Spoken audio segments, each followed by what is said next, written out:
Great man sir. మీ సీనునేనా? మీ త్రివిక్రమ్ శ్రీనివాసేనా? నిజంగా మీ త్రివిక్రమ్ శ్రీనివాసేనా? ఆబ్వియస్గా మేము మంచి ఫ్రెండ్స్, బెస్ట్ ఫ్రెండ్స్. బయట ఎవరు నమ్మట్లేదు సార్. నమ్మకపోతే నాకేం పోయింది? బయట వాళ్ళ కోసం మనం ఎందుకు బతకాలబ్బా? ఎవరు నమ్ముతారో ఎవరు నమ్మరో నాకెందుకు? సీన్ నమ్మితే చాలు, నేను నమ్మితే చాలు. అంటే మీకు ఈ ప్రశ్న నాకు తెలిసి కొన్ని వందల సార్లు ఎదురై ఉంటుంది. ఎందుకు మీరు త్రివిక్రమ్ గారు కలిసి పనిచేయలేదు అని చెప్పి. అది సీను కథ చేసినప్పుడు ఈ కథకి ఆర్పి అయితే బాగుంటుంది అని తను అనుకున్నప్పుడు నాకు డెఫినెట్గా పిలుస్తాడు. అలాంటి కథ వచ్చినప్పుడు తను పిలిచినప్పుడు నేను వెళ్తాను. అంతేగాని సీను కావాలని ఆర్పీకి ఇవ్వట్లేదు అని కానీ, సీన్కి ఆర్పీకి పడదని కానీ అలాంటివి ఏం పెట్టుకోవద్దు మీరు.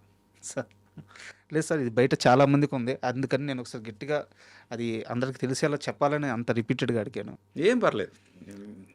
ఒకటి, మేమిద్దరం ఎలా ఉన్నాం అనేది ఇంపార్టెంట్. ప్రొఫెషనల్గా కలిసి పనిచేస్తేనే వాళ్ళిద్దరు బాగున్నట్టు, లేదంటే వాళ్ళిద్దరు బాగాలేనట్టు, వాళ్ళిద్దరికి ఒకరి మీద ఒకరికి ప్రేమ లేనట్టు అంటే మాత్రం అది చాలా తప్పు అవుతుంది sir. There will be so many factors. ఇప్పుడు ఆర్పి పట్నాయక్ మ్యూజిక్ డైరెక్టర్ పెట్టుకోవాలి అంటే త్రివిక్రమ్ ఒక్క డెసిషన్ ఉండదు. అక్కడ ఒక హీరో ఉంటాడు, ఒక ప్రొడ్యూసర్ ఉంటాడు, చాలామంది ఉంటారు. వాళ్ళందరినీ సర్పాస్ చేసి తను డెసిషన్ తీసుకోవడం అనేది ఎంతవరకు కరెక్ట్? తన కెరియర్ కూడా ఉంటుందిగా, అవునా కాదా? ఇప్పుడు నేను ఎప్పుడు ఒకటే నమ్ముతా, ఆర్పీని పెట్టుకుంటే 99% న్యాయం జరుగుతుంది, ఇంకొక అతను పెట్టుకుంటే 100% న్యాయం జరుగుతుంది అన్నప్పుడు సినిమా గురించి ఆలోచించి ఎవడైనా ఆ 100% ఎవరి వల్ల న్యాయం జరుగుతుందో వాళ్ళనే పెట్టుకోవాలంటాను నేను. ఓ 10 రూపాయలు ఎక్కువైనా సరే. ఎందుకంటే సినిమా ఈజ్ ఇంపార్టెంట్, మనుషులు కాదు సార్. రేపు ఆర్పీని పెట్టుకుంటే 100% న్యాయం జరుగుతుంది, వేరే వాళ్ళని పెట్టుకుంటే 99% న్యాయం జరుగుతుంది అని అనుకున్నప్పుడు ఆర్పీనే పెట్టుకోవాలి.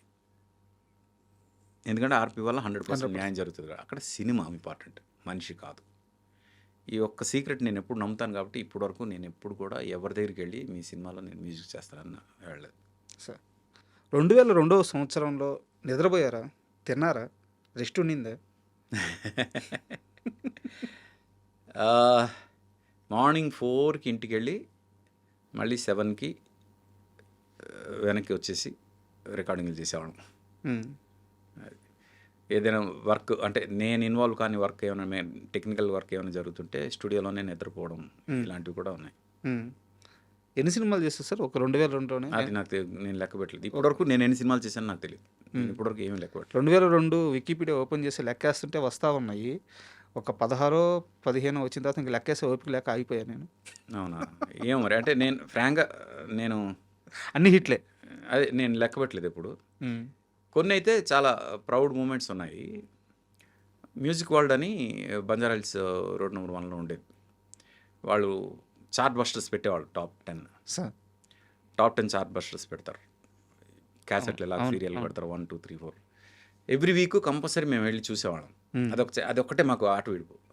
స్టూడియో బయటకు రావడం అంటే అదొకటే. వచ్చి ఆ చార్ట్ బస్టర్స్లో ఏమున్నాయి అని చూసుకోవడం అన్నమాట. అలాగా ఒక particular week first, second, third 3 నావే ఉన్నాయి. ఓకే.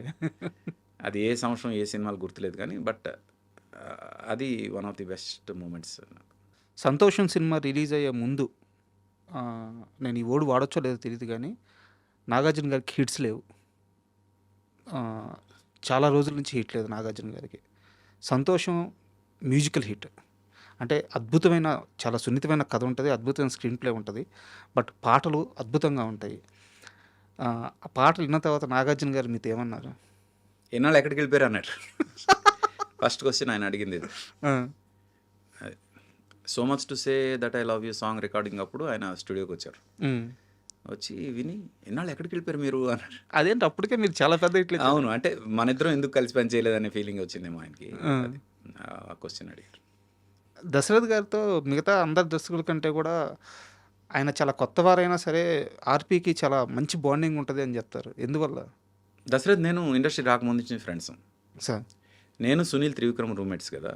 మా నైబరింగ్ రూమ్లో దశరథ్, ఓకే, గోపిమోహన్, జేకే వీళ్ళందరూ ఉండేవాళ్ళు.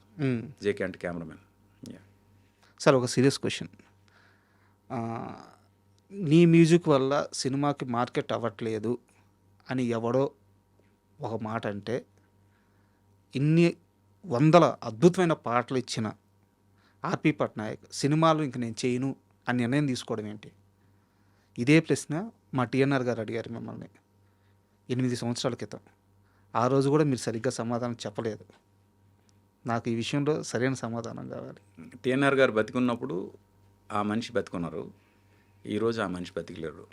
ఉమ్. ఆ మనిషి గురించి బతికి లేనప్పుడు ఒక మనిషి గురించి మాట్లాడకూడదని నేను ఖచ్చితంగా నమ్ముతున్నాను కాబట్టి దాని గురించి ఇంకా ముందు కూడా ఎక్కడ చెప్పను. ఓకే, ఆయన గురించి వారెవరు నాకు ఇవన్నీ వద్దు. మీరు తీసుకున్న డెసిషన్ కరెక్టా? నేను ఈరోజు ఇక్కడ ఇంటర్వ్యూ చేస్తాను, చాలు. కరెక్టా కాదా మీరే డిసైడ్ చేయండి. మీకు అది చాలు సార్. ఇప్పుడు కూర్చున్నాం, ఎన్ని గొప్ప పాటల గురించి మాట్లాడుకున్నాం. మంచి సంగీతం ఇవ్వగల స్థాయి ఉన్న వ్యక్తి. అలాంటి వ్యక్తి ఎందుకు ఆపేయాలి అనేది చాలామంది బాధ. పైగా మీరు స్టేట్మెంట్ ఇచ్చారు. అవును, అప్పుడు ఇద్దరు చాలా గట్టిగా నన్ను ఆపే ప్రయత్నం చేశారు నా స్టేట్మెంట్ని. ఎవరు సార్? ఒకటి మా సీను త్రివిక్రమ్ ఉమ్. కూర్చోబెట్టి మరి క్లాస్ పీకాడు, ఎందుకన్నా డెసిషన్ తీసుకుంటున్నాం అని. ఆ. ఇంకోటి కోటి గారు. ఉమ్. వీళ్ళిద్దరూ నాకు చాలా గట్టిగా క్లాస్ స్పీకర్, ఎందుకు అంత బ్లంట్ డెసిషన్ తీసుకుంటున్నాం అని. ఉమ్. బట్ కొన్నిసార్లు మనం రైట్ అనే ఫీలింగ్ వచ్చినప్పుడు ఎవరి మాట వినం కదా. సార్ కన్విన్స్ అవ్వలేదు సార్ నేను ఇప్పటికీ. అంటే నేను కన్విన్స్ అయ్యాగా. మీరు కోటి గారి ప్రస్తావన తీసుకొచ్చారు కాబట్టి ఒక డౌట్ సార్, ఇలా అడగొచ్చా లేదో. మణిశర్మ గారు, కోటి గారు, ఆ, మీరు కానీ అద్భుతమైన మ్యూజిక్ ఇచ్చారు, అద్భుతమైన పాటలు ఇచ్చారు, ఇప్పటికీ ఇవ్వగలరు. మణిశర్మ లాంటి వ్యక్తి మేము కూడా ఉన్నామని గుర్తించండి. కోటి గారు లాంటి వ్యక్తి మంచి సంగీతం ఇవ్వడానికి రెడీ, వచ్చేదెవరు, తీసుకునేదెవరు? ఇలాంటి స్టేట్మెంట్ ఇవ్వాల్సిన పరిస్థితి వచ్చింది. ఏమవుతుంది ఇండస్ట్రీలో? వాళ్ళ పాటలు చూస్తే అద్భుతమైన పాటలు ఉన్నాయి, వాళ్ళ ట్రాక్ చూస్తే అదొక రికార్డు. అలాంటి వారికి ఎందుకు అవకాశాలు తగ్గుతున్నాయి? అంటే వాళ్ళు ఈరోజు కొత్తగా నిరూపించుకోవాల్సిన అవసరం లేదు, కొత్తగా సినిమాలు చేయాల్సిన అవసరం లేదు, కానీ వాళ్ళు ఇచ్చిన వర్క్ని ఎందుకు గుర్తుపెట్టుకోవట్లేదు? అంటే మీకు ప్రతి డైరెక్టర్కి ఒక స్పాన్ ఉంటుంది సార్. అలాగే ఆ డైరెక్టర్తో పాటు వాళ్ళ థాట్, అంటే వాళ్ళు ఒక ట్రెండ్ క్రియేట్ చేస్తారు కదా. నేను డైరెక్టర్స్ గురించి మాట్లాడుతాను, మ్యూజిక్ డైరెక్టర్స్ గురించి కాదు. వాళ్ళు ఒక టైప్ ఆఫ్ సినిమాలు ఇలాగ ఉంటాయి సినిమాలు, ఇవి అవి ట్రెండ్ క్రియేట్ చేస్తారు. దానికి ఒక ఇది ఉంటుంది, స్లాట్ ఉంటుంది. ఆ స్లాట్ వరకు అవి నడుస్తాయి. ఆ తర్వాత ఇంకొక టేస్ట్, ఇంకొక జనరేషన్ ఇంకొక టేస్ట్ ఎక్స్పెక్ట్ చేస్తుంది. ఎప్పుడైతే డైరెక్టర్స్ తాలూకా ఎరా మారుతుందో ఆటోమేటిక్గా ఆ డైరెక్టర్స్తో పాటు పనిచేసిన మ్యూజిక్ డైరెక్టర్స్ తాలూకా ఎరా కూడా మారిపోతుంది. As simple as that. అందుకు ఇప్పుడు ఎవరైతే ఫుల్ హైలో ఉన్నారో వీళ్ళే ఇంకొక 10 ఏళ్ళ తర్వాత కంటిన్యూ అవుతారని గ్యారంటీ లేదు. ఎందుకంటే నెక్స్ట్ వచ్చేవాళ్ళు అప్పుడు జనరేషన్కి ఏం కావాలో అది దాంతో రెడీగా ఉంటారు. అయితే ఆల్రెడీ వెళ్ళిపోయిన వాళ్ళు ఇప్పుడున్న జనరేషన్కి ఏం ఇవ్వలేరా అంటే, ఇవ్వగలరా లేదో టెస్ట్ చేసే ధైర్యం ఎవరికీ లేదు. కరెక్ట్ వర్డ్స్, అది జరగట్లేదు. అండ్ నా దగ్గర ఒక కంపారిజన్ ఉంది. మీరు మ్యూజిక్ డైరెక్టర్గా ఫుల్ స్వింగ్లో ఉన్నారు, అద్భుతమైన పాటలు ఇస్తున్నారు, ఆల్ ఆఫ్ సడన్గా యాక్టింగ్ వైపు వెళ్ళిపోయారు. మీకు బాగా నచ్చిన మ్యూజిక్ డైరెక్టర్ దేవిశ్రీ ప్రసాద్ గారు కూడా ఆయన ఇప్పుడు ఫుల్ స్వింగ్లో ఉన్నారు, ఇప్పుడు మళ్ళీ హీరోగా ఆయన స్టార్ట్ చేశారు. దేవి నిర్ణయం కరెక్ట్ అంటారా, రాంగ్ అంటారా? అంటే మీకు ఆయన మీద వాత్సల్యం ఉంది కాబట్టి చెప్పండి. దేవి యాక్టింగ్ చేస్తే బాగుంటుందని నేను ఫీల్ అయ్యాను. అవునా? నేను మొదటి నుంచి ఫీల్ అయ్యాను, ఎందుకంటే he's a very good looking, at the same time he can act. తను ఏదో సినిమా చేస్తే నేను కన్విన్స్ అయ్యేవాడినో కాదో తెలియదు, కానీ ఈ సినిమా మాత్రం డెఫినెట్ కన్విన్స్ అవుతున్నాను. ఎందుకంటే ఆ లుక్ కానీ తను తీసుకున్న డెసిషన్ కానీ రెండు బాగున్నాయి అనిపించింది నాకు. సినిమా చూసిన తర్వాత నేను చెప్పగలను. నేను ఎందుకు దీని గురించి పర్టికులర్ చెప్తున్నాను అంటే, శ్రీను వాసంతి లక్ష్మి నేను యాక్టింగ్ చేస్తున్నప్పుడు చాలామంది నన్ను తిట్టారు, నీకు అవసరమా యాక్టింగ్, దట్టు ఎంత ఛాలెంజింగ్ క్యారెక్టర్ చేస్తున్నావు అని. అదే జనం థియేటర్కి వచ్చి ఫస్ట్ డే ఈ సినిమా చూసి మళ్ళీ వీడిని ఇంకొకసారి తిట్టడానికి అవకాశం వస్తుంది అని థియేటర్కి వచ్చి సినిమా చూసి అదే జనం ఫోన్ చేసి, ఈ క్యారెక్టర్ నువ్వు కాకుండా ఇంకెవరు చేస్తున్నా మేము కన్విన్స్ అయ్యేవాళ్ళం కాదేమో, అంత గొప్పగా చేసావు, నువ్వే చేసావు అని పొగిడినోళ్ళు ఉన్నారు. ఈరోజు దేవి గురించి ఎవరైనా నెగిటివ్ మాట్లాడుతుంటే రేపు శ్రీనివాసంతి లక్ష్మికి జరిగిన సీనే రిపీట్ అవుద్దని నా ఫీలింగ్. కానీ బాగా ఇష్టం ఉంటుంది కదా దేవిశ్రీ ప్రసాద్ అంటే మీకు? తన ఎనర్జీ చాలా, తన సాంగ్స్లో ఎనర్జీ ఉంటుంది. దట్టు సాహిత్యం బ్లడ్లో ఉంది కదా తనకి, అందుకు తన సినిమాల్లో సాహిత్యం అనేది చాలా అందంగా ఉంటుంది. ఈ రెండిటికి నేను ఫ్యాన్ని. సార్, నాన్నగారి మరణం విషయంలో చాలా బాధపడ్డారంట. అండ్ చాలా వైద్యం పట్ల గూడా అంటే డాక్టర్స్ పట్ల గూడా చాలా ఇరిటేట్ అయ్యారంట. ఒక రకంగా నరకం అనుభవించారట. అంటే ఇరిటేట్ అని కాదు గానీ, క్యాన్సర్ అనేది ఎలా ఉంటదంటే, అది తెలిసినప్పుడు క్యూర్ అయిపోతే బాగున్ను అనే ఫీలింగ్ ఉంటది. కానీ అది ఒక పాయింట్ వచ్చిన తర్వాత వాళ్ళు సఫర్ అవ్వడం చూసి, వీళ్ళు తొందరగా వెళ్ళిపోతే బాగున్ను అనే ఫీలింగ్ వస్తది. మా నాన్నగారు తొందరగా దేవుడు తీసుకెళ్ళిపోవాలి అనే ఫీలింగ్ మాకు కలిగింది. ఎందుకు అంటే, మనం ఎక్కువ ఇష్టపడే వ్యక్తి సఫర్ అవ్వడం మనం చూడలేము. సార్. ఎంత క్లోజ్ ఉన్నా వీళ్ళు సఫర్ అవుతూ ఇలాగే మన మధ్యలో బతకాలి అనుకుంటే అంతకన్నా సాడిజం ఇంకోటి ఉండదు. అందుకు మేము లిటరల్గా ప్రే చేసాం, ఇంత సఫరింగ్ వద్దు దేవుడా, తీసుకెళ్ళిపో అని. అది నాకు తెలిసి ఆ ఫేజ్లో వెళ్తున్న ప్రతి ఒక్కరికి ఆ ఫీలింగ్ ఉంటుంది. మాకు అదే ఫీలింగ్ వచ్చింది. అయితే నేనేంటంటే క్యాన్సర్ విషయంలో ఇప్పుడున్న కన్వెన్షనల్ ట్రీట్మెంట్స్ ఏవైతే ఉన్నాయో, కీమోథెరపీ కానీ రేడియేషన్ కానీ, ఇవి కరెక్ట్ కాదని నా ఫీలింగ్. సార్. ఎందుకంటే నేను ఎంతమంది చూస్తానో అందరూ కూడా అంటే సక్సెస్ రేట్ ఉండాలి కదా. ఇప్పుడు ఏదైనా ట్రీట్మెంట్కి ఇంత సక్సెస్ రేట్ ఉంది, అందుకు ఇదే కరెక్టు అనడానికి ఒక సక్సెస్ రేట్ ఉండాలి. ఎలోపతిలో మిగతా ట్రీట్మెంట్స్ అన్నిటికీ సక్సెస్ రేట్ ఉంది. సక్సెస్ రేట్ బిలో 50% ఉన్న ఏది కూడా కరెక్ట్ ట్రీట్మెంట్ కాదని నా ఫీలింగ్. సార్. నాకు తెలిసి ఇది బిలో 10% ఉంది సక్సెస్ రేటు క్యాన్సర్ ట్రీట్మెంట్. అలాంటప్పుడు ఇదే ట్రీట్మెంట్ అని ఎలా చెప్తారు అనేది నా ఇదనమాట వాదన. దీని మీద ఇప్పుడు డాక్టర్లు అందరూ వచ్చి నా మీద విరుచుకుపడతారు. బట్ స్టిల్ ఐసే బయోప్సీ దగ్గరే తప్పు జరుగుతుందంటాను నేను. ఒక టిష్యూని జస్ట్ అలా క్లోజ్డ్ షెల్తో టిష్యూ ఉన్నదాన్ని అలా పొడిచి ఒక తీస్తారు. తీయగానే దాని త్రూగా బ్లడ్ ఫ్లో అయ్యి ఆ టిష్యూ తాలూకు చిన్న చిన్న సెల్స్ బాడీలో ఎక్కడెక్కడికో వెళ్ళి స్ప్రెడ్ అయ్యి స్టే అవుతాయి.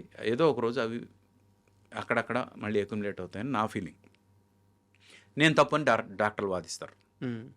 కానీ బయోప్సీ చేసిన వాళ్ళందరికీ కూడా ఏదో ఒక టైంలో బాడీ అంతా క్యాన్సర్ స్ప్రెడ్ అవుద్ది, కనీసం సెకండ్ టైం అయినా రీలాప్స్ అవుతుంది అనడానికి బయోప్సీ కారణం అని నా ఫీలింగ్. నువ్వేం చూసావు మీ నాన్నగారు తప్ప అనేసి అంటారు. అంటే చాలామంది పేషెంట్లు నేను చూశాను తర్వాత, చాలామంది పేషెంట్లు. అందుకు బయాప్సీ కాకుండా ఇంకేదో ఒక మెథడ్లో మీరు క్యాన్సర్ గురించి తెలుసుకుని ఆ క్యాన్సర్ని కనుక ట్రీట్ చేస్తే ఇప్పుడున్న సక్సెస్ రేట్ కన్నా ఎక్కువ సక్సెస్ రేట్ వస్తుంది అనేది నా అభిప్రాయం. దాని గురించి డాక్టర్స్ బయాప్సీ చేయకపోతే అది క్యాన్సరా కాదా ఎలా తెలుస్తుంది, ప్రాథమిక టెస్ట్ అదే కదా అని ఎలా తెలుస్తుంది, అప్పుడు ఎలా ట్రీట్ చేస్తాం అనేసి అంటారు. Unfortunately there are some hospitals, అన్నీ కాదు, కొన్ని హాస్పిటల్స్ క్యాన్సర్ సక్సెస్ రేట్ చూపించడం కోసం క్యాన్సర్ సెల్స్ కానీ ట్యూమర్స్ని కూడా క్యాన్సర్ అని చెప్పి ట్రీట్ చేసేసి ఇది సక్సెస్ అయిందని చెప్పిన సందర్భాలు ఉన్నాయి. అలాంటప్పుడు బయాప్సీ కాకుండా ఇంకొక మెథడ్లో మీరు క్యాన్సర్ని గుర్తించి దాని మీద ట్రీట్ చేస్తే సక్సెస్ రేట్ పెరుగుతుంది అని నేను అభ్యర్థిస్తున్నాను డాక్టర్స్కి. అది కనుక కరెక్ట్గా చేస్తే బాగుంటుందని. నేను సింపుల్గా కోవిడ్ గురించి కూడా చెప్తా. కోవిడ్ మీకు ఫస్ట్ వేవ్ కన్నా సెకండ్ వేవ్లో ఎక్కువ మంది జనం చనిపోయింది ఎక్కువ. అవును సార్. ఎందుకంటే ఫస్ట్ వేవ్లో అందరూ ఇళ్లలో ఉన్నారు సార్, ఎవరు బయటికి రాలే. సెకండ్ వేవ్కి వచ్చేసరికి ఈ ఫస్ట్ వేవ్లో ఇళ్లలో ఉన్న వాళ్ళందరికీ వైటమిన్ డి లెవెల్స్ బాగా పడిపోయాయి. విటమిన్ డి లెవెల్స్ ఎవరెవరికైతే స్ట్రాంగ్గా ఉన్నాయో వాళ్ళందరూ బతికారు, ఎవరెవరికైతే అవి తక్కువ ఉన్నాయో వాళ్ళందరూ చనిపోయారు. ఈవెన్ ఫస్ట్ వేవ్లో చనిపోయిన వాళ్ళకి కూడా విటమిన్ డి లెవెల్స్ తక్కువ ఉండడం వల్లే చనిపోయారు. One of the major reasons, మిగతా రీజన్స్ ఏమైనా ఉండొచ్చు కాక విటమిన్ డి అనేది ఇమ్యూనిటీ బూస్టర్ అనమాట. ఆ ఇమ్యూనిటీని కరెక్ట్గా డిసైడ్ చేసింది విటమిన్ డి. నేను నా లైఫ్లో చూశాను, మా అమ్మకి నాకు ఒకేసారి ఇది వస్తే కోవిడ్ వస్తే నేను హాస్పిటలైజ్ అయ్యాను, మా అమ్మ ఇంట్లో ఉంది. ఇద్దరం ఈక్వల్గా సఫర్ అయినా మా అమ్మకి ఎలాంటి ప్రాబ్లం రాలేదు, నాకు ప్రాబ్లం వచ్చింది. మా అమ్మకి ఎందుకు ప్రాబ్లం రాలేదంటే జస్ట్ 1 month ముందు తనకు విటమిన్ డి లెవెల్స్ పడిపోయాయి అనే ఉద్దేశంతో తను ట్రీట్మెంట్ తీసుకుంది విటమిన్ డికి. ఓకే. నాకన్నా ఎక్కువ వలనరబుల్ మా అమ్మ ఏజ్ ప్రకారం, కానీ మా అమ్మ was safe compare to me. నాకు వైటమిన్ డి లెవెల్స్ తక్కువ ఉండేవి. అందుకు డాక్టర్స్ చేసిన తప్పు ఏంటి, మీరు ఈ పారాసిటమాల్స్ తీసుకోండి, ఇవి తీసుకోండి, ఇవి తీసుకోండి, అవి తీసుకోండి, ఇవన్నీ పక్కన పెట్టుకోండి, ఇలాంటివి పెట్టుకోండి, ఇవన్నీ చెప్పారు. కానీ మీరు వైటమిన్ డి లెవెల్స్ కరెక్ట్గా మెయింటైన్ చేయండి అని చెప్పుంటే సెకండ్ వేవ్లో అంతమంది చనిపోయేవాళ్ళు కాదు. ఈవెన్ ఫస్ట్ వేవ్లో కూడా అంతమంది చనిపోయేవాళ్ళు కాదు. ఇప్పుడు ఈ ఈ పాడ్కాస్ట్ వల్ల ఏదైనా మంచి జరుగుతుంది అంటే నేను అందరికీ చెప్పేది ఏంటంటే, మన లైఫ్ మోస్ట్ అన్సర్టెన్. మనకి ఏదైనా వైరస్ ఎనీ మూమెంట్ అటాక్ అవ్వచ్చు. అందుకు వైటమిన్ డి లెవెల్స్ కనుక మీరు మెయింటైన్ చేస్తే మీరు చావరు, అంతవరకు నేను గ్యారెంటీ ఇస్తాను. Thank you sir. సార్ మీ కెరీర్‌లో మీరు చేసిన పాటలన్నీ గాని ఒకసారి చూస్తే, ఆర్‌పీ పట్నాయక్ రిస్క్ చేశారా? కొత్తగా ట్రై చేశారా? ఆయన తన పద్ధతి, శైలి దాటి చేసిన పాట ఒకటి, ఆ రీమేక్ 2002 వరకు చూడలేదు ఇంతవరకు. ఆ పాట ఎందుకు చేయాల్సొచ్చింది? అది మళ్ళీ ఎందుకు క్రియేట్ చేయాల్సొచ్చింది? మీరు వాంటెడ్‌గా చేశారా? బలవంతం మీద చేశారా? లేదు లేదు, డైరెక్టర్ గారు ఐడియా. ఆ! బి గోపాల్ గారు అది కావాలన్నారు, చేసాం అంతే. హ్మ్. నేను నా అంతటి నేను ఎట్టి పరిస్థితిలో వేరే సాంగ్ చేయాలని ఎప్పుడూ అనుకోను. కరెక్ట్. ఆ! అది అది డైరెక్టర్కి మాత్రం చాలా రెస్పెక్ట్ ఇస్తా. అతను ఎందుకు అన్ని అడిగారో దానికి మనం రెస్పెక్ట్ ఇవ్వాలి అంతే. సార్. అండ్ ప్రభాస్ గారిని లాంచ్ చేస్తున్నప్పుడు ఆ సినిమాకి మ్యూజిక్, 'ఈశ్వర్' సినిమాకి మ్యూజిక్ మీరే చేశారు. బట్ మీ కెరీర్ మొత్తం చూసుకుంటే ఒక మాస్ సినిమాకి, అంటే అంత మాసు సినిమాలకి, మాస్ హీరోలను ఎస్టాబ్లిష్ చేసే సినిమాలకి వర్క్ చేసింది తక్కువ, లవ్ మూవీస్‌కి ఎక్కువ చేశారు. సో, మిమ్మల్ని సెలెక్ట్ చేసుకోవడానికి కారణం ఏంటి ఆ సినిమాకి? అది మీరు జయంత్ గారికి అడగాలి. మీకు ఈ డౌట్ వచ్చిందా? నాకేం రాలేదు. హ్మ్. నేను చెప్పా కదా, ఎప్పుడు కూడా నా అంతటి నేను వెళ్ళి ఈ సినిమా ఇవ్వండి అని అడగలేదు. హ్మ్. ఆయన జయంత్ గారు ఆర్పి ఈ సినిమాకి యాప్ట్ అని ఫీల్ అయ్యారు కాబట్టి ఆయన అడిగారు, నేను చేశాను అంతే. అండ్ ప్రభాస్‌కి ఆ సినిమాకి మీరు బీజీఎం చేసేటప్పుడు గానీ, మ్యూజిక్ చేసేటప్పుడు గానీ, తనలో ఏం గమనించారు? తొలి సినిమాలో ఈరోజు ఇంత పెద్ద స్టార్ హోదాలో ఉన్నాడాయన. మీకు ఆ రోజు ఏమర్థమైంది? అంటే డెఫినెట్గా one of the best heroes అవుతాడని అనుకున్నా, కానీ మరీ బాహుబలి అంత పెద్ద హీరో అవుతాడని అయితే అనుకోలేదు. Yeah. And 'Indra' cinema sir, మీరు చాలా సార్లు చెప్పారు. మణిశర్మ గాబట్టి, బి. గోపాల్ గాబట్టి చేశాను. అంటే మా ఇద్దరికి సింక్‌లో ఉండే డైరెక్టర్ బి. గోపాల్ గారు అప్పట్లో. అండ్ మణిశర్మ గాబట్టి అంతా కలిసి నిర్ణయం తీసుకొని ఆ పాట చేశాన్నారు. బట్ మణిశర్మ గారు కాకుండా ఆ పాట ఎవరు చేయాలి అనే డిస్కషన్ వచ్చినప్పుడు, ఇది చిరంజీవి గారి డెసిషన్ అంట. ఆర్‌పీ అయితే ఓకే అని చెప్పేసి. మీ దాకా వచ్చిందా అది? లేదు, తెలీదు. హ్మ్. తెలీదు. మిగతా ఎవరైనా నాకు అబ్జెక్షన్ గానీ, ఆర్‌పీ పట్నాయక్ అయితే నాకు ఓకే అని చెప్పి, ఆయన బి. గోపాల్ గారికి ఇచ్చిన గైడెన్స్ అంట అది. నిజంగా నాకు తెలీదు ఆ విషయం. సాంగ్ అయిపోయి నాకేం మాట్లాడారు చిరంజీవి గారితో మీరు? చిరంజీవి గారు లొకేషన్కి వెళ్ళేంత వరకు సాంగ్ వెళ్ళలేదు. ఆ! అంత అర్జెన్సీ ఉండేది సాంగ్కి. హ్మ్. స్విట్జర్లాండ్లో లొకేషన్లో ప్లే చేశారు సాంగ్. సార్. అది ఆయన హ్యాపీనా? ఫుల్ హ్యాపీనా? డెఫినెట్గా హ్యాపీ. యాక్చువల్‌గా కోవిడ్ తర్వాత సినిమాను చూసే విధానం మారింది సార్. కాన్సెప్ట్ ఓరియెంటెడ్ మూవీస్‌కి రీచ్ ఎక్కువ ఉంటుంది. జనాలు ఇష్టపడుతున్నారు. ఈ స్టార్‌డమ్, ఫైట్స్, యాక్షన్ సీక్వెన్స్ ఇలాంటి సినిమాలకి థియేటర్‌లో కొంతవరకు మార్కెట్ ఉన్నా గానీ, ఓటీటీల్లో జనాలు ఎక్కువ ఇష్టపడుతున్న సినిమాలు ఇవి. Concept oriented movies. మీ కెరీర్ మొత్తం డైరెక్ట్‌గా చేసిన సినిమాలన్నీ అలాంటి సినిమాలే చేశారు. ఇప్పుడు మార్కెట్ ఉంది. కానీ ఇప్పుడు మీరు సినిమాలు చేయట్లేదు. నేను చేయట్లేదు కాదు, నాకు చేయడానికి ప్రొడ్యూసర్ దొరకట్లేదు. మీరు ట్రైల్ చేస్తున్నారా? ప్రొడ్యూసర్ దొరికితే డెఫినెట్గా నేను ఇప్పుడు ఏమంటానంటే, చాలా ఖచ్చితంగా నేనేం చెప్తానంటే, ఈరోజు ఆర్పి పట్నాయక్ చేసే ప్రతి సినిమా సూపర్ హిట్ అవుతాయి. హ్మ్. ఎందుకంటే ఈరోజు ఆడియన్స్ టేస్ట్ మారింది ఓటీటీ వచ్చిన తర్వాత. హ్మ్. సినిమా ఇలా కాన్సెప్ట్ ఓరియంటెడ్ సినిమాలు బాగుంటాయి చూడడానికి అని. కట్ చేస్తే 6 పాటలు 4 ఫైట్లు కాదు, కాన్సెప్ట్ ఉంటే డెఫినెట్గా ఆడుతుంది అనే థాట్ ప్రాసెస్ ఆడియన్స్లో బాగా పెరిగింది. సార్. అందుకే ఓ బాలగమ్మ ఆడింది, ఓ కోర్ట్ ఆడింది, సినిమాలన్నీ ఆడింది. హ్మ్. జస్ట్ ఇమాజిన్ ఈరోజు బ్రోకర్ రిలీజ్ అయ్యంటే ఎంత పెద్ద హిట్. కరెక్ట్. ఎందుకు అంటే జనం టేస్ట్ పూర్తిగా మారిపోయింది. ఈ టైంలో ఆర్పి పట్నాయక్ థాట్ ప్రాసెస్ ఏదైతే ఉందో, ఈ థాట్ ప్రాసెస్ వచ్చే ప్రతి సినిమా ఆడుతుందని నా ఫీలింగ్. ఆడియన్స్కి నా నుంచి వచ్చే సినిమాలు చూడడానికి రెడీగా ఉన్నారు ఆడియన్స్. ప్రొడ్యూసర్స్ ధైర్యం చేయాలంతే. బట్ మీరు అప్రోచ్ అవ్వాలి కదా ప్రొడ్యూసర్స్‌ని. అంటే పెద్ద ప్రొడ్యూసర్స్ దగ్గరికి నేను అప్రోచ్ అవ్వను. హ్మ్. ఎందుకంటే వాళ్ళకి కొన్ని లిమిటేషన్స్ ఉంటాయి, వాళ్ళకి కొన్ని ఇవి ఉంటాయి. అంటే వాళ్ళకి కొన్ని క్యాల్కులేషన్స్ ఉంటాయి. సార్. నా సినిమాలు ఏవి క్యాల్కులేషన్స్లో వెళ్ళవు. హ్మ్. ఇది క్యాల్కులేషన్ అంటే దాన్ని అంటే you know the roll and break it అనే నమ్ముతాను నేను. ఇంకోటి, అందరి ఆలోచనలు ఎక్కడ ఆగిపోతాయో అక్కడ మన ఆలోచనలు మొదలవ్వాలి అని నా ఫీలింగ్. అందుకు నా కథలన్నీ కొత్తగా ఉంటాయి. సార్. అందుకు వాటిని బ్రేక్ చేసే కాన్సెప్ట్స్ ఎప్పుడైతే నేను చెప్తానో వాళ్ళు ఆటోమేటిక్గా దానిలో ఇలాంటి ఒక కమర్షియల్ ఎలిమెంట్ ఉంటే ఎలా ఉంటుంది అని అడుగుతారు. ఉమ్. దాంతో నేను ఏదైతే కోరు ఉంటుందో. అంటే అవుట్ ఆఫ్ ది బాక్స్ ఆలోచించానో అది మళ్ళీ ఇన్సైడ్ ది బాక్స్ అయిపోతాయి. సార్. అక్కడ నా క్రియేటివ్ మైండ్కి ఒక చిన్న కాన్ఫ్లిక్ట్ వస్తుంది. అందుకు పెద్ద ప్రొడ్యూసర్ల దగ్గర ఎప్పుడు అప్రోచ్ అవ్వను. ఈ కొత్త ప్రొడ్యూసర్లు ఏమో బకరాలకు పడిపోతారు, బకరాలు అయిపోతారు, ఎవరెవరికో పడతారు పాపం. వాళ్ళకేమో మనం కన్విన్స్ చేయలేము, మా సినిమా బాగుంటుంది చేయండి నేను చేసే సినిమా అని. ఆ కాన్ఫ్లిక్ట్లో డెఫినెట్గా నేను ఉన్నాను. ఎవరైనా మంచి ప్రొడ్యూసర్లు ఆర్పీతో చేస్తే బాగుంటుందని ఫీల్ అయ్యి వస్తే మాత్రం నా వైపు నుంచి నేను గ్యారంటీ ఇచ్చేది ఏంటంటే, మీరు గర్వంగా చెప్పుకునే సినిమా అయితే చేస్తా. కమర్షియల్గా పెద్ద హిట్ అవుద్ది అని నేను గ్యారంటీ ఇవ్వలేను, ఎందుకంటే మనం రిలీజ్ చేసే డేటు సిచ్యువేషను అన్నిటి బట్టి మారుతుంది. బట్ లైఫ్ లాంగ్ ఈ సినిమా నేను చేశానని గర్వంగా చెప్పుకునే సినిమా అయితే చేస్తాను. తేజ గారితో మీ రిలేషన్ ఎలా ఉంది ఇప్పుడు? మొన్న ఆయన బర్త్డేకి వెళ్ళి విష్ చేసి వచ్చాను. చాలాసేపు కలిసి మాట్లాడుకొని వచ్చాను.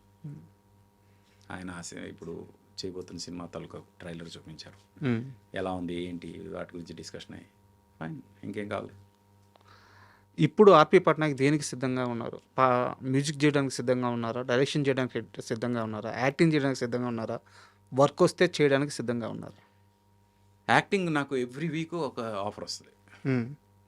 యాక్టింగ్ చేయడానికి సిద్ధంగా ఉండుంటే ఈ పాటికి నేను నెలకి 20 రోజులు నా డైరీ మొత్తం యాక్టింగ్లోనే ఫిల్ ఉంటుంది. యాక్టింగ్ అనేది అంత ఇది కాదు, కానీ ఇంకా తప్పదు అనుకున్నప్పుడు ఇంకా చేయడానికి రెడీ అవుతా. అది ఎప్పుడు ఏంటి అనేది ఇంకా I will take a call. Sir, నాకు ఇప్పుడు ఏంటంటే నా కథలు అందరూ ఆలోచనలు ఎక్కడ ఆగిపోతే అక్కడ నేను ఆలోచిస్తానంట కదా, అలాంటి గొప్ప గొప్ప కథలన్నీ నా దగ్గర ఉన్నాయి. సార్, ఆ కథలన్నీ నేను బతికొండగా చేయాలి అనే ఒక స్వార్థం చాలా ఎక్కువ ఉంది. ఇంకా ట్యూన్స్ అంటారా, ట్యూన్స్ అవి నాకు they are my second nature. ఇప్పుడు ఇలా సిచ్యువేషన్ చెప్తే ఇలా ట్యూన్ చెప్పేస్తా. ఎవరైనా డైరెక్టర్ వచ్చి మంచి కథ చెప్పి దీన్ని మ్యూజిక్ చేయాలి అంటే ఆ కథ నచ్చితే డెఫినెట్ నేను మ్యూజిక్ చేస్తాను. నాకేం కష్టమైన పని కాదు, అది ఇష్టంగా చేస్తా. అందుకు ఆ డైరెక్టర్ తాలూకు క్రియేటివ్ థాట్ని 100% రెస్పెక్ట్ చేస్తూ అతనికి ఏం కావాలో అది చేసి పెడతా. సార్ చివరి ప్రశ్న, కానీ కొంచెం సూటి ప్రశ్నే. ఇండస్ట్రీలో ఇన్ని సంవత్సరాల ప్రయాణంలో కంఫర్ట్ లైఫ్ని లీడ్ చేసేంత సంపాదించుకోగలిగారా? అంటే సంపాదన సెకండరీ నా ఉద్దేశం. సంపాదించుకోలేదు ఆర్పి పట్నాయక్, ఇది నిజం. బయట ఇండస్ట్రీలో చాలామందికి తెలుసు. నేను ఇప్పటివరకు ఓ ప్రొడ్యూసర్ దగ్గర నాకు ఇంత రెమ్యునరేషన్ ఇవ్వండి అని ఇప్పటివరకు అడగలేదు. అడిగితే డిమాండ్ చేస్తే వచ్చున్నాము, వాళ్ళు ఎంత ఇస్తే అంత తీసుకున్నా అంతే. ఎలాగైతే సినిమా అడగలేదో రెమ్యునరేషన్ కూడా అడగలేదు. అండ్ బయట నాకు తెలిసిన ఇంకోటి ఏంటంటే, సినిమాలు చేసిన దాని మీద వచ్చిన డబ్బుల కంటే కూడా యుఎస్ అలా బయటకు వెళ్ళి ఆర్పి పట్నాయక్ తన పాటలతో ఒక కన్సర్ట్ లాగా అట్లా చేసుకొని మ్యూజిక్ నైట్స్ అట్లా చేసుకొస్తే వాటికి వచ్చిన డబ్బులే ఎక్కువ, కానీ సినిమాల్లో సంపాదించుకుంది అతి తక్కువ అని చెప్తారు. Yeah of course, correct. అది డబ్బుని గట్టిగా అడగలేకపోయారా? అంటే చెప్పే కదా, నేను సినిమాని అడగలేదు, రెమ్యునరేషన్ అడగలేదు. ఇండస్ట్రీ వాడేసుకుంటుంది సార్ అట్టయితే. పర్లేదు, నాకు ఇంత పేరు రావడానికి కారణం ఇండస్ట్రీయే కదా. ఆ ఇండస్ట్రీని నేను ఎప్పుడు తప్పట్ను. Sir thank you very much. ఎందుకంటే మీ పాటలు నేను ఇంటర్వ్యూ స్టార్టింగ్లోనే చెప్పాను, టైంతో సంబంధం లేదు. కాలం గడిచే కొద్దీ ఆ పాటలు ఇంకా మాధుర్యంగా మారుతూ వస్తున్నాయి. 20 సంవత్సరాల క్రితం 23 సంవత్సరాల క్రితం విన్న పాటలు సార్ ఇప్పటికీ గుండెల్లో అలాగే ఉండిపోయినాయి ఆ పాటలు. మీ దగ్గర నుంచి మళ్ళీ అలాంటి పాటలు రావాలని మనస్ఫూర్తిగా కోరుకుంటున్నాను. అండ్ లైఫ్లో మీరు ఏదైతే నెక్స్ట్ మీ ప్లాన్స్ ఉన్నాయో అన్నీ సక్సెస్ఫుల్గా జరగాలని కోరుకుంటున్నాను. ఇంటర్వ్యూ ఇచ్చినందుకు మరొక్కసారి thank you very much sir. Thank you Raja, thank you, all the best మీకు. Thank you.